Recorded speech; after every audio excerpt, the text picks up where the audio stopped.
దేశవ్యాప్తంగా ఒక గుర్తింపు తెచ్చే దిశగా ఆంధ్రప్రదేశ్ రాష్ట్ర ప్రభుత్వం చేస్తున్నటువంటి ఒక మహోత్తర కార్యక్రమం. ఈ మహోత్తర కార్యక్రమంలో పాల్గొన్న ప్రతి ఒక్కరికి ఈ యోగా డే శుభాకాంక్షలు తెలియజేస్తున్నాం. ఎందుకంటే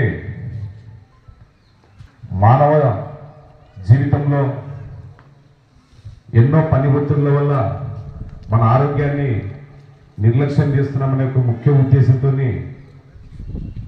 ప్రధానమంత్రి నరేంద్ర మోడీ గారు చాలా ఎంతో ఇంట్రెస్ట్గా యోగాలో ఉన్నటువంటి ప్రత్యేకతలను అందరినీ కూడా ప్రజలకు వివరిస్తూ ఇవాళ మనం ఈ కార్యక్రమం ద్వారా దేశ ప్రజలందరికీ ఒక సంకేతాన్ని పంపించడం ఏంటంటే మన శరీరము మన ఆరోగ్యము మన చేతుల్లోనే ఉంది. దాన్ని కాపాడుకోవాల్సినటువంటి బాధ్యత ప్రతి ఒక్కరిపైన ఉంది. కాబట్టి మనందరం కూడా మన దినచర్యలో భాగంగా ఇందాక పెద్దలు చెప్పినట్టు బ్రహ్మముహూర్తం 4 నుంచి 5 వరకు ఉంటుందంటారు.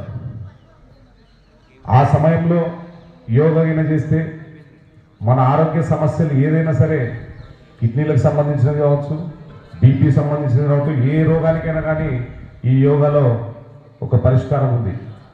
కాబట్టి మనందరం కూడా ఈరోజు ఏదో ప్రభుత్వం ఇచ్చిందని చెప్పేసి ఆదేశాల అనుసారం అనుసరించి పోవడం కాకుండా డైలీ మన జీవితంలో 1 గంట యోగాకి కేటాయిస్తే మనలో ఉన్నటువంటి రోగాలన్నీ కూడా దూరం అయిపోయేటువంటి పరిస్థితులు ఉన్నాయి.